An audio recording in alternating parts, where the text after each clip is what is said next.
النبي صلى الله عليه وسلم خيركم من تعلم القرآن وعلمه صدق الله العظيم وصدق نبيه الكريم ونحن على ذلك لمن الشاهدين والشاهدين والحمد لله رب العالمين. عزیز طلبہ، اللہ جل شانہ عمن والہ کا بے حد احسان اور کرم ہے کہ اس نے ہم سب کو ایمان کی نعمت سے سرفراز فرمایا. مزید اللہ کا فضل اور احسان شامل ہوا کہ اس نے ہمیں علم حاصل کرنے کے لیے یہاں پر جمع فرمایا. اس کائنات میں زمین و آسمان کے درمیان اس سے بہتر کوئی انسان نہیں جو اللہ کا دین سیکھے اور سکھائے. ایسے لوگوں کے لیے اللہ رب العزت قرآن مجید میں ارشاد فرماتے ہیں کہ میں ان کے درجات کو بلند کرتا ہوں، ایمان والوں کے اور پھر مزید علم والوں کے، ان کے درجات کو بلند کرتا ہے. اور حدیث پاک نے ارشاد فرمایا کہ تم میں سب سے بہتر وہ انسان ہے جو قرآن کو سیکھے اور سکھائے. اس سے بہتر وہ انسان ہے. خیرکم من تعلم القرآن وعلمہ. اس حدیث کے راوی حضرت ابو عبد الرحمن السلمی فرماتے ہیں اسی حدیث پاک نے مجھے قرآن پڑھنے پڑھانے کے لیے بٹھائے رکھا ہے اب تک.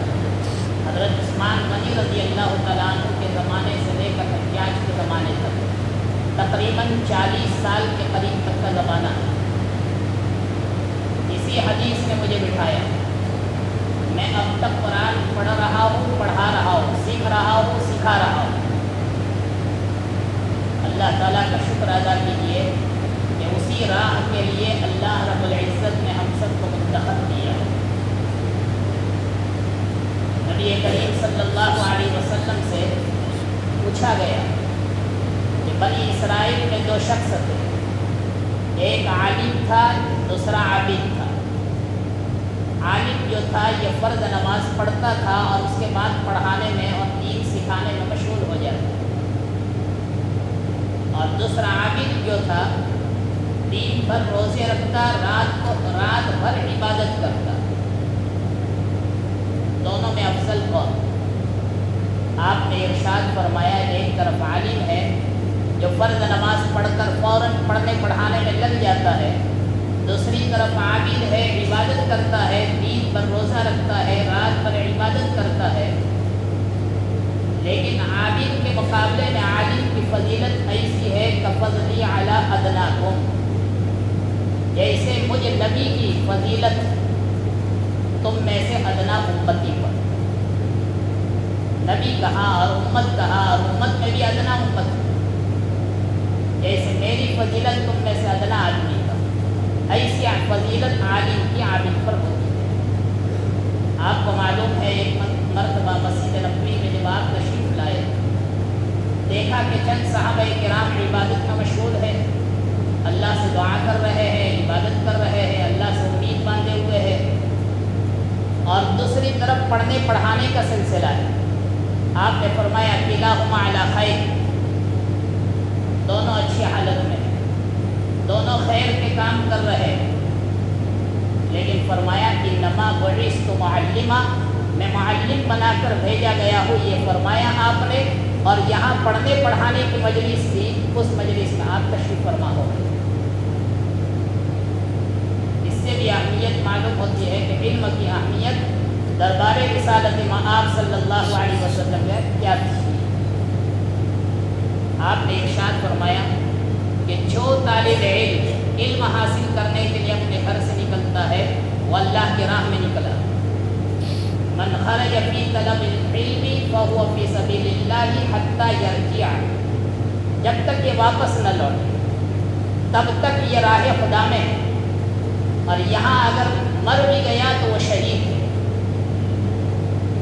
یہاں اگر وہ مر بھی گیا، من جاءہ الموت وهو یطلب العلم لیحیی بہ الاسلام، جس کو موت آ گئی اس حال میں کہ وہ علم حاصل کر رہا ہے، اور وہ اس لیے علم حاصل کر رہا ہے کہ اس کی نیت دنیا میں اسلام کو زندہ کرنا، اس مقصد سے یہ علم حاصل کر رہا تھا، اور حاصل کرتے کرتے موت آ گئی، وَبَيْنَهُ وَبَيْنَ النَّبِيِّينَ دَرَجَةٌ وَاحِدَةٌ فِي الْجَنَّةِ، نبی کا درجہ جنت میں جو ہوگا اس سے صرف 1 گنا درجہ نیچے ہوگا اس شخص کا، اور وہ بھی فرق نبی کی نبوت کے درجے کا فرق۔ جنت کے 100 درجات ہے، علماء نے لکھا ہے کہ 100ویں درجے پر نبی ہوں گے، اور 99ویں درجے پر جو بلندی پر فائز ہوں گے یہ علم حاصل کرنے والے اور علم سیکھنے والے اور سکھانے والے لوگ ہوں۔ اتنا اونچا مرتبہ نبی کریم صلی اللہ علیہ وسلم نے پڑھنے پڑھانے والوں کے لیے ارشاد فرمایا۔ آپ نے فرمایا کہ ان لوگوں کے لیے آسمان کے فرشتے اور زمین پر بسنے والی مخلوق انسان اور جنات اور دریا میں رہنے والی مچھلیاں، نیلوں میں رہنے والی چونٹیاں، یہ سب کے سب مغفرت کی دعائیں کرتی ہے اور رحمت کی دعائیں کرتی ہے، اس لیے کہ نہایت اونچے عمل میں لگے ہوئے ہیں۔ جو اللہ کا علم ہے اس علم میں یہ منہمک ہے اور مشغول ہے اور مصروف ہے، اپنی زندگیاں اس کے پیچھے کھپا رہے ہیں، اسی لیے علم حاصل کرنے پر بھی گناہ معاف ہو جاتے ہیں۔ من طلب العلم کان کفارۃ لما مضی، جو علم حاصل کر رہے ہو علم کی برکت سے اللہ تمہارے ماضی کے گناہوں کو معاف کر دیتا ہے۔ رات کے وقت میں تھوڑی دیر کے لیے پڑھنا، حضرت عبداللہ ابن عباس رضی اللہ تعالیٰ عنہما ارشاد فرماتے ہیں تدارس العلم ساعۃ من اللیل، علم کو حاصل کرنا اور علم کا پڑھنا پڑھانا رات کی 1 گھڑی میں بھی، چند منٹ کے لیے بھی، خیر من احیائہا، پوری رات بیدار رہ کر عبادت کرنے سے بھی افضل ہے۔ آپ حضرات جو مغرب کے بعد عشاء کے بعد دیر تک میں جو پڑھتے ہیں یہ بیکار نہیں ہے، آپ کا 1 گھڑی کا پڑھنا بھی پوری رات بیدار رہ کر عبادت کرنے سے زیادہ افضل ہے۔ کبھی تو آپ نے حضرت ابو ذر سے کہا اے ابو ذر صبح کے وقت میں قرآن کریم کی 1 آیت کو یاد کر لے، یہ 100 رکعت نماز پڑھنے سے افضل۔ کتنی فضیلت نبی کریم صلی اللہ علیہ وسلم نے مختلف پیرائے میں مختلف انداز سے اس امت کے اندر پڑھنے پڑھانے والوں کے لیے بیان فرمائی، سیکھنے سکھانے والوں کے لیے بیان فرمائی۔ آپ نے فرمایا کہ دنیا سے بھی چلا جائے گا تو صدقہ جاریہ ہے یہ علم۔ اذا مات الانسان انقطع عنہ عملہ، جب انسان مر جاتا ہے تو اس کا عمل بند ہو جاتا ہے، الا من ثلاثۃ، مگر 3 عمل، صدقہ جاریہ او علم ينتفع به، اس نے علم دوسرے کو سکھایا، دوسرے نے تیسرے کو سکھایا، تیسرے نے چوتھے کو سکھایا، قیامت تک یہ سلسلہ چلتا رہے گا، جس نے سکھایا جس کو پورا پورا ثواب ملتا رہے گا۔ او ولد صالح یدعو لہ، اور تیسرا نیک اولاد چھوڑ کر مرا ہے باپ اور وہ نیک اولاد اس کے لیے دعا کر رہی ہے، تو یہ سال کی یہ صدقہ جاریہ ہے۔ لیکن علماء نے لکھا ہے کہ یہ 3 عمل کا ثواب جو جاری رہتا ہے ان میں بھی سب سے افضل اور بہتر عمل جو ہے وہ علم ينتفع به، پڑھنے پڑھانے کی زندگی اپنے اختیار کرے اور اپنائے، اور یہ خیال کرے کہ یہ زندگی سے بہتر کوئی زندگی نہیں، اس عمل سے بہتر کوئی عمل نہیں، اس مشغلے سے بہتر کوئی مشغلہ نہیں ہے۔ انتہائی قیمتی ہے زندگی اس انسان کی جو اپنی زندگی پڑھنے پڑھانے میں لگائے۔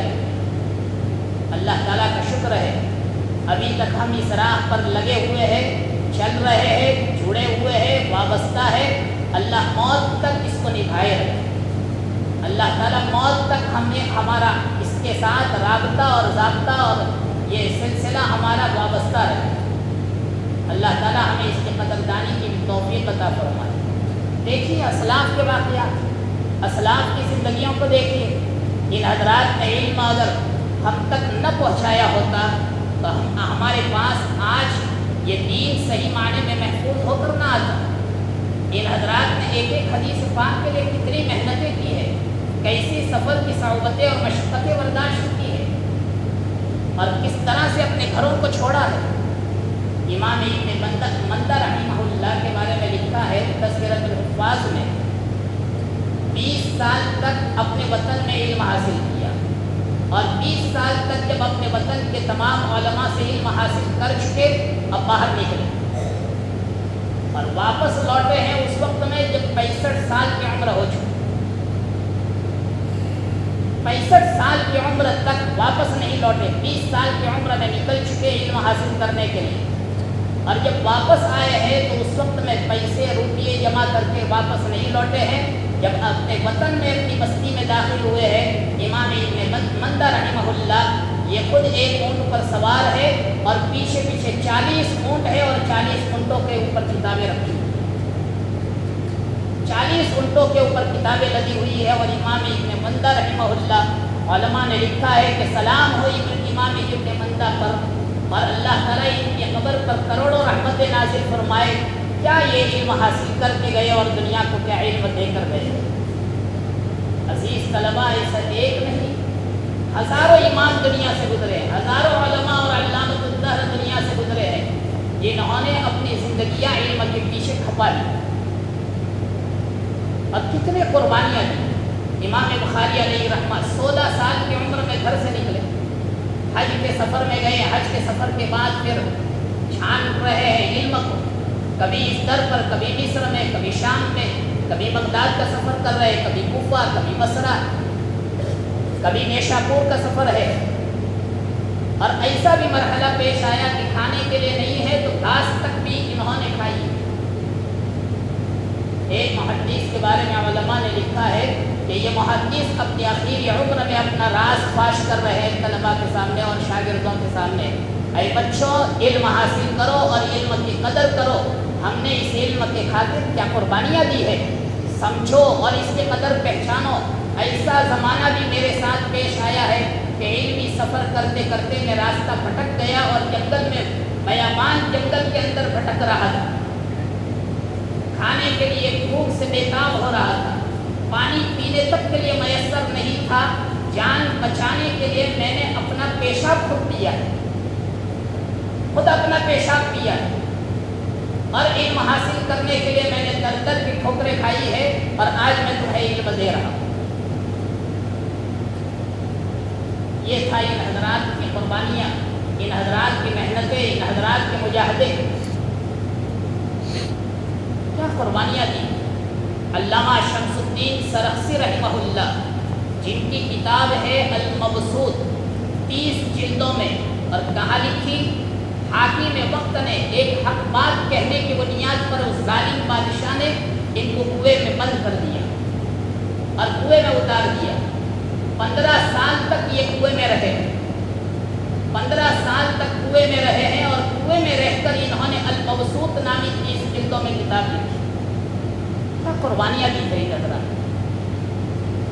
امام ابو الحسن بنان الزاہد رحمہ اللہ کے بارے میں تذکرۃ الحفاظ میں لکھا ہے کہ شیخ ابو الحسن انہوں نے بھی حاکم وقت کے سامنے ایک حق بات کہی، اور حاکم وقت اس وقت میں تھا احمد بن طولون۔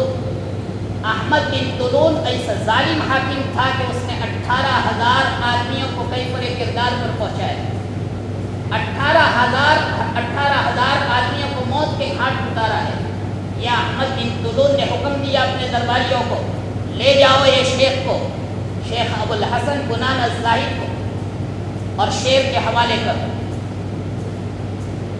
شیر کو لایا گیا پنجرے میں، میدان ہے، چاروں طرف دیوار ہے، دیوار کے پیچھے اوپر اونچائی سے لوگ تماشا دیکھ رہے ہیں، اور یہاں شیخ ابو الحسن کو چھوڑ دیا، اور پھر پنجرے میں لایا گیا شیر، اور اس کا دروازہ کھول دیا گیا۔ شیر باہر نکلا، لوگ دیکھتے ہی رہ گئے، اور یہ یقین تھا کہ ابھی ایک ہی منٹ کے اندر یہ شیر لقمہ بنا دے گا۔ شیر تیزی کے ساتھ باہر نکلا، اور جیسے ہی شیخ ابو الحسن پر نظر پڑی ہے یہ ٹھنڈا ہو گیا۔ اب آہستہ آہستہ قدموں کے ساتھ شیخ ابو الحسن بنان الزاہد کے قدموں میں آ کر بیٹھ گئے۔ اور اپنی زبان نکال رہا ہے اور کہلا رہا ہے۔ شیخ ابو الحسن خاموش گردن جھکائے بیٹھے۔ بادشاہ وقت نے، ظالم بادشاہ احمد بن طولون نے دیکھا کہ یہ تو کوئی اور شخص ہے، یہ مر نہیں سکتا ہے، شیر سے بھی نہیں مر سکتا ہے، سمندر میں ڈالنے سے بھی نہیں مر سکتا ہے، اس شخص کا تعلق اوپر والی ذات کے ساتھ انتہائی مضبوط ہے۔ بلا لیا اور پھر پوچھ رہا ہے، شیخ بتاؤ، جس وقت شیر تمہارے پاس تھا اس وقت میں تمہارے دل کی کیفیت کیا تھی؟ تمہارے دل کے اوپر کیا گزر رہی تھی؟ انہوں نے کہا، میں نے اپنا معاملہ اللہ کے حوالے کر لیا تھا اور مجھے بھروسہ تھا اللہ رب العزت کی ذات عالی سے کہ اللہ مجھے ضائع نہیں کرے گا، اللہ مجھے ضائع نہیں کرے گا، وہ خدا محافظ ہے، وہ حفاظت کرے گا۔ اس وقت میں کیا سوچ رہے تھے؟ اور کہا ایک مسئلہ سوچ رہا تھا۔ علماء نے لکھا ہے کہ ہمارے علماء موت کے وقت میں بھی، موت کی گھڑی میں بھی علم سے ہٹتے نہیں ہیں۔ حضرت مفتی شفیع صاحب رحمۃ اللہ علیہ نے ایک مرتبہ طلبہ سے پوچھا، بتاؤ طالب علم کی تعریف کیا؟ طلبہ نے بتلایا کہ علم حاصل کرے۔ حضرت نے فرمایا، طالب علم، اس کی تعریف یہ ہے، طالب علم اس کو کہتے ہیں ہمہ وقت کوئی نہ کوئی علمی بات سوچ رہا، علمی بات سوچ رہا، اس کو کہتے ہیں صحیح معنی میں سچا طالب علم۔ خیر، ہمیں مایوس نہیں ہونا چاہیے کہ ہم تو ایسے نہیں ہیں، نقل تو کر رہے ہیں، اللہ کے سامنے یہ تو کہیں گے، یا رب تیرے محبوب کی شباہت لے کے آیا ہوں۔ ہمیں علماء سے محبت ہے، ایسے علماء حقانی سے، ایسے علماء ربانیین سے، ہم تو ان کی تھوڑی بہت نقل کر رہے ہیں۔ ہمیں محبت تو ہے، احب الصالحین ولست منہم، میں صلحاء سے، علماء سے، بزرگوں سے محبت رکھتا ہوں، اگرچہ میں ان میں سے نہیں ہوں۔ لعل اللہ یرزقنی صلاحا، اس امید پر محبت رکھتا ہوں کہ اللہ مجھے بھی ایسا بنا دے۔ تو ہم بھی اللہ سے کہیں گے کہ اے اللہ، ہم علماء حقانیین میں سے تو نہیں بن سکے، لیکن ان کی نقل اتارتے ہیں۔ یا رب تیرے محبوب کی شباہت لے کے آیا ہو، حقیقت جس کو تو کر دے، صورت لے کے آیا ہو، شکل بنائے، اور شکل بنائے ہوئے ہیں، اللہ کا شکر ہے۔ محنت کریں گے اور شوق پیدا کریں گے اور آگے بڑھائے گا اللہ رب العزت۔ شیخ ابو الحسن بنان الزاہد کہہ رہے ہیں، میں اس وقت میں ایک علمی مسئلے میں مشغول ہو گیا کہ شیر اس وقت اپنی زبان اور اپنا لعاب میرے پاؤں پر لگا رہا تھا، تو فوراً مجھے یہ مسئلہ یاد آ رہا تھا کہ شیر کا لعاب پاک ہے یا ناپاک ہے۔ اس کو کہتے ہیں طالب علم۔ شیر کا لعاب پاک ہے یا ناپاک؟ یہ شیر کے منہ میں ہے، پھر بھی علم میں مشغول ہے۔ علم حاصل کرنے کا شوق، علمی مشغلے کی اہمیت، کہ اللہ تعالیٰ نے مجھے جس حالت میں رکھا ہے، جس مشغلے میں زندگی گزار رہا ہوں، اس سے بہتر کوئی زندگی نہیں۔ حضرت یعقوب بن سفیان رحمہ اللہ بہت بڑے محدث ہیں، پڑھنے کی وجہ سے ان کی آنکھوں کی بینائی چلی گئی۔ دین میں بھی پڑھ رہے ہیں، رات کو اپنے گزارے کے لیے کتابت کا کام کرتے تھے اور لوگوں کو لکھ لکھ کر کتابیں دیتے تھے، پیسے جمع کرتے تھے اپنے گزارے کے لیے۔ دین میں بھی جاگ رہے ہیں، رات کو بھی جاگ رہے ہیں، ہوگا کیا؟ آنکھ میں سے پانی نکلنے لگا اور پانی رستے رستے رستے آنکھوں کی بینائی ختم ہو گئی۔ اب اللہ کے سامنے رو رہے ہیں، رونے کے سوا کوئی کام نہیں۔ اے اللہ، میں تو زندگی کے اندر آنکھیں اس لیے اپنے پاس رکھتا تھا کہ میں ان آنکھوں سے علم حاصل کروں، اب زندہ رہنے کا کیا فائدہ؟ اے اللہ، میری آنکھوں کو دوبارہ بینائی عطا فرما۔ یہ حضرات روتے تھے تو علم حاصل کرنے کے لیے، آج ہم روتے ہیں گھر جانے کے لیے، بہانے ڈھونڈتے ہیں کہ کسی بھی طریقے سے جانے کو مل جائے، اور یہاں آنکھوں کی بینائی ختم ہو گئی، اللہ کے سامنے رو رہے۔ خواب میں اللہ کے رسول صلی اللہ علیہ وسلم کی زیارت ہوتی ہے، یعقوب تم اتنا کیوں روتے ہو، اتنا کیوں غمگین ہو؟ تو کہا اے اللہ کے نبی صلی اللہ علیہ وسلم، آپ جو دین لے کر آئے اس دین کو حاصل کرنے کے لیے اب آنکھیں نہیں رہی، آپ نے آنکھوں پر دم کیا آپ نے پڑھ کر دم کیا اور آنکھوں پر اپنا دست مبارک پھیرا، آنکھوں کی بینائی لوٹ آئی، آنکھوں کی بینائی لوٹ آئی۔ میرے عزیز طلبہ، ہمیں بھی قدر کرنی چاہیے، اللہ کا شکر ادا کرنا چاہیے کہ علماء ربانیین نے، علماء حقانیین نے جس طرح سے قربانیاں دی ہے، ہم ان کی نقل تو اتارے، ہم امید تو رکھے، ایسا شوق تو اپنے اندر پیدا کرے کہ یہ تو شیر کے منہ میں ہے، یہ کنویں میں ہے، کنویں میں ہے، کھانے کے لیے کچھ نہیں ہے، جنگلوں میں ہے، پیشاب تک بھی پینے کی نوبت آئی، لیکن علم حاصل کرنا نہیں چھوڑا انہوں نے، زندگی پر علم حاصل کرتے رہے اور دوسروں کو علم پہنچاتے رہے۔ پڑھنے کے زمانے میں بھی ہمارے اکابر کبھی غیر حاضری کو پسند نہیں کرتے تھے، ایک دین کی بھی غیر حاضری کو پسند نہیں کرتے تھے۔ میرے اساتذہ کے سامنے سے ایک سبق ناغہ ہو جائے کبھی ہرگز برداشت نہیں ہو سکتا۔ ہمارے حضرت فقیہ الامت مفتی محمود صاحب گنگوئی رحمۃ اللہ علیہ، ان کے والد محترم جو حضرت شیخ الہند رحمۃ اللہ علیہ کے شاگرد رشید تھے، حضرت مولانا حامد حسن صاحب کا مقولہ نقل کرتے تھے کہ ہمارے اساتذہ سے ہم نے بار بار سنا، ایک دین کا سبق کا ناغہ 40 دین کے سبق کی برکتوں کو ختم کر دیتا ہے۔ یہی ہمارے حضرت فقیہ الامت رحمۃ اللہ علیہ پڑھتے تھے، بخاری شریف کا سبق پڑھ رہے دارالعلوم دیوبند میں، اور سہارنپور میں حضرت شیخ الحدیث مولانا زکریا صاحب رحمۃ اللہ علیہ ایک مرتبہ بیمار ہوئے، ان کے شیخ تھے، شیخ بھی تھے، استاد بھی تھے، دل چاہا کہ میں سہارنپور جا کر حضرت کی عیادت کر کے آؤں، بیمار کرسی کر کے آؤں، استاد ہے، استاد کا بھی ادب ہونا چاہیے۔ آج اساتذہ کا ادب ہمارے دلوں سے نکلتا جا رہا ہے، اس لیے میرے عزیز طلباء، آج علم میں برکت نہیں ہے اور اللہ ہم سے خدمت لیتا نہیں ہے اور ہمیں محروم کر دیتا ہے۔ حضرت مولانا خلیل احمد صاحب، یہ حضرت مولانا خلیل الرحمان سجاد نعمانی دعوت برکات ہو، فرماتے ہیں میرے والد حضرت مولانا منصور صاحب نعمانی رحمۃ اللہ علیہ جو علامہ انور شاہ کشمیری کے شاگرد رشید تھے، میرے والد کی نصیحت تھی، بیٹا تیری ذات سے کسی استاذ کو ٹھیس نہیں پہنچنی چاہیے، تیری نقل و حرکت سے بھی، اس طرح سے تیرے اٹھنے بیٹھنے سے بھی، اس طرح کی تیری نقل و حرکت سے بھی استاذ کو ٹھیس نہیں پہنچنی چاہیے۔ اللہ کا شکر ہے میرے والد کی بات پر میں ہمیشہ نصیحت کرتا تھا، میں جہاں تک ممکن ہوتا تھا اساتذہ کی چھٹیوں کو سیدھا کرنے کو اپنے لیے سعادت سمجھتا۔ میرے ایک استاذ تھے، پان کھاتے تھے اور لمبی دیر تک پڑھاتے تھے، پھر فرماتے کہ چلو بچوں 15 منٹ کے لیے میں سستا لیتا ہوں، راحت کا سانس لے لیتا ہوں۔ اب میں اس گھڑی سمجھ گیا کہ اب حضرت کو 5 کا انتظار ہوگا، میں تیزی کے ساتھ اجازت لے کر باہر گیا، حضرت کو معلوم نہیں ہے کہ کہاں جا رہا ہے، میں سیدھے گھر گیا اور بہترین پان بنا کر حضرت کے پاس لے کر آیا۔ حضرت ایسے خوش ہوئے، ایسے خوش ہوئے، یہ ہے موقع شناسی اور مزاج شناسی اور استاذ کو خوش کرنا۔ حضرت ایسے خوش ہوئے ہیں اس موقع پر کہ پھر سبق پڑھایا، اور سبق پڑھانے کے بعد جب باہر چلے ہیں اور رکشہ میں بیٹھے ہیں تو رکشہ میں بیٹھنے کے بعد ایک بچے کے ذریعے سے مجھے بلایا اور پھر میرا ہاتھ پکڑا اور کہا کہ خلیل الرحمان، میں اللہ سے دعا کرتا ہوں کہ میرے سینے میں جو علم ہے اللہ تیرے سینے میں منتقل فرمائے۔ اور اتنا ہی نہیں، میرے والد کی ایک اور نصیحت بھی تھی، بیٹا جب درسگاہ میں اور کلاس میں بیٹھے تو پہلی ٹپائی پر، آخری نہیں۔ اللہ کا شکر ہے نظمت العلماء لکھنؤ میں 8 سال پڑھا تو پہلی ٹپائی، دارالعلوم دیوبند میں 1 سال پڑھا تو پہلی ٹپائی، اور مدینہ المنورہ میں پڑھا 9 سال پہلی ٹپائی،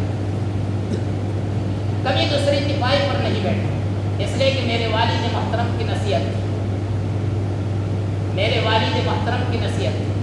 میں مدینہ منورہ میں پڑھ رہا تھا اور میرے اس استاذ کا خط آیا کہ اب میری طبیعت برابر نہیں رہتی ہے، اب دنیا سے جانے والا ہوں، لیکن ایک بات تمہیں لکھتا ہوں میرے عزیز، 50 سالہ میرے پڑھانے کی زندگی میں سب سے زیادہ میں تم سے خوش ہوں، یہ اللہ کے سامنے جا کر کہوں گا، سب سے زیادہ میں تم سے خوش ہوں۔ حضرت مولانا فرماتے ہیں جب مدینہ منورہ سے میں یہاں آیا تو میرے اس استاذ کا انتقال ہو چکا تھا۔ یہ ہے اساتذہ کی دعائیں لینا کہ جس کی وجہ سے اللہ پھر امام و قائم بناتے ہیں اور امت کی قیادت اور امت کی امامت کا کام ایسے بزرگوں سے اللہ لیتے ہیں۔ اس لیے عزیز طلبہ، ہم بھی اس کا اہتمام کریں گے کہ ہمارے اساتذہ کی ہم خدمت کریں، ہمارے اساتذہ کو خوش کرنے کی فکر کریں۔ ہمارے اساتذہ کے سامنے علماء نے لکھا ہے کہ اپنے استاذ کے سامنے ایسے انداز سے بھی نہ بیٹھے کہ جس کی وجہ سے استاذ کو بوجھ پڑے۔ یہ بوجھ پڑنا اور یہ دلوں پر بوجھ ڈالنا یہ بھی ان کی نافرمانی ہے۔ حضرت تھانوی نور اللہ مرقدہ فرماتے ہیں اتنی کتابیں میں نے لکھی ہے، کوئی زیادہ میں نے مطالعہ نہیں کیا، اتنی کتابیں لکھی۔ حضرت مفتی شفیع صاحب رحمۃ اللہ علیہ کے قول کے مطابق 1500 کے قریب کتابیں لکھی۔ لوگ پوچھتے تھے اتنی کتابیں آپ نے لکھی تو مطالعہ کتنا کیا ہوگا؟ حضرت فرماتے تھے میں نے اساتذہ کی دعائیں دی، اساتذہ کی توجہ حاصل کی ہے، اور کبھی کسی استاذ کے بارے میں اپنے دل کے اندر طبیعت میں خلش نہیں لایا، کدورت نہیں لایا، بے ادبی نہیں کی۔ ہمیشہ ان کی عقیدت، ان کی محبت میرے دل میں ہمیشہ لبریز رہی۔ اس چیز نے یہاں تک پہنچایا کہ اللہ کام لینے والی ذات اللہ کی، وہ کام لیتا ہے۔ وہ کام جب لینے پر آتا ہے تو ابابل سے لے لیتا ہے، چڑیوں سے لے لیتا ہے، مکڑی سے لے لیتا ہے۔ وہ اپنا دین کا کام لینے میں کسی کا محتاج نہیں ہے۔ وہ ہم جیسے کمزور بندوں کو بھی اللہ امام اور قائد بنا کر کام لیتا ہے۔ اللہ تعالی ہمیں صحیح معنی میں علم حاصل کرنے کی توفیق عطا فرمائے، علمی شوق عطا فرمائے، عملی شوق عطا فرمائے، اور اخلاق کی پاکیزگی عطا فرمائے، اور صحیح ایمان والا بندہ بن کر، سچا انسان بن کر، نبی کا سچا امتی بن کر زندگی گزارنے کی توفیق عطا فرمائے۔ وآخر دعوانا الحمدللہ رب العالمین۔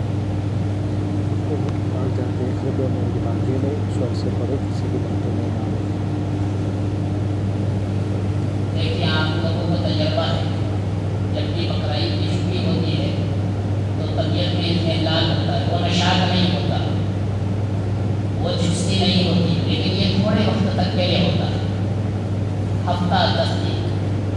بہت سی دفعہ ایسے وقت میں جب کہ ہماری طبیعت کو جاری ہوئی ہے، بس ہوتا ہے، ہم مایوسی میں چلے گئے تھے، اور ایسے موقع پر شیاطین الجن والانس آ کر وسوسہ ڈال سکتے ہیں۔ ہم ان وسوسوں میں نہیں آئیں گے، ہم ایسی باتوں کو سامنے رکھتے ہوئے اپنے آپ کو انشاءاللہ محروم نہیں کریں گے۔ یہ اکھڑ رہا ہے، ہمارے اکابر فرماتے ہیں اس موقع پر لا حول ولا قوت الا باللہ کا ورد زیادہ بڑھا دو۔ لا حول ولا قوت الا باللہ کا ورد جن کا دبانے بھی ہمیشہ جاری رکھا ہے، اللہ تعالیٰ نے ان کے اکھڑنے سے حفاظت کی ہے، محرومی سے حفاظت کی ہے۔ ورنہ دیکھا یہ جاتا ہے کہ اللہ جب محروم کرنے پر آتا ہے تو یہ نہیں دیکھتا ہے کہ کمزور طالب علم ہے، ذہین سے ذہین اول نمبر کے طالب علم کو بھی اللہ چاہے محروم کر دیتا ہے۔ اللہ ہمیں محروم نہ کرے، کام لینے میں وہ کسی کا محتاج نہیں ہے۔ ہم کمزور ہوں گے، کمزور بندوں سے بھی اللہ ہم سے کام لے سکتا ہے، بس اللہ ہم سے کام لے، یہ شوق ہونا چاہیے، یہ دعا ہونی چاہیے۔ ہمارے حضرت مولانا یونس صاحب پالی اکثر کہتے ہیں، حضرت مولانا مستانوی صاحب رحمۃ اللہ علیہ پڑھنے میں بہت زیادہ ذہین نہیں تھے، وہ فرماتے میرے ساتھی تھے، لیکن میں دیکھتا تھا میرے ساتھی کو کہ جب بھی نماز پڑھتے تھے تو مسجد میں نماز پڑھ کر بچے اٹھ کر کھڑے ہو کر چلے جاتے، اور یہ اللہ کا بندہ ہاتھ لمبے کر کر کے دیر تک دعائیں مانگتا رہتا تھا۔ یہ اللہ سے مانگنا جو ہے، یہ کمزور بندے سے بھی اللہ کام لینے پر آتا ہے، کام لے کر ایسا دکھاتا ہے کہ ان کے استاد حضرت مولانا سید ذوالفقار صاحب فرماتے تھے میرے اس عزیز سے اللہ نے وہ کام کیا ہے کہ 700-800 سالہ مغل حکومت میں بھی بادشاہوں سے جو کام نہیں ہو سکا مسجد مدرسوں کا، اللہ نے اس ایک بندے سے کیا۔ اللہ کسی کا محتاج نہیں ہے، ہم میں سے کسی کو معلوم نہیں ہے کہ کون کتنا بڑا آدمی بنے گا۔ آج کے اساتذہ کل کے اکابر بنتے ہیں، اپنے آپ کو معمولی نہ سمجھے۔ الناس معادن کا معادن الذهب والفضة، ہر آدمی قیمتی ہے جیسے سونے چاندی کی کانیں قیمتی ہوتی ہیں۔ حضرت عمر کو نہیں معلوم تھا کہ میں اتنا قیمتی ہوں، اور ان کے پیشاب میں پڑے رہتے تھے، ان چلانے بھی نہیں آتا تھا، لیکن جب علم حاصل کیا ہے، علوم نبوت کو اپنے سینے میں بٹھایا ہے، وہ حال ہوا کہ ہمارے ہندوستان کے اندر گاندھی جی نے سن 37 کے اندر حریت نامی اخبار میں لکھا تھا کہ کسی کو بادشاہ چلانے کا سلیقہ اگر سیکھنا ہو تو عمر سے سیکھو اور ابو بکر سے سیکھو۔ اللہ وہ سلیقہ دیتا ہے اور وہ اللہ اس طرح سے آگے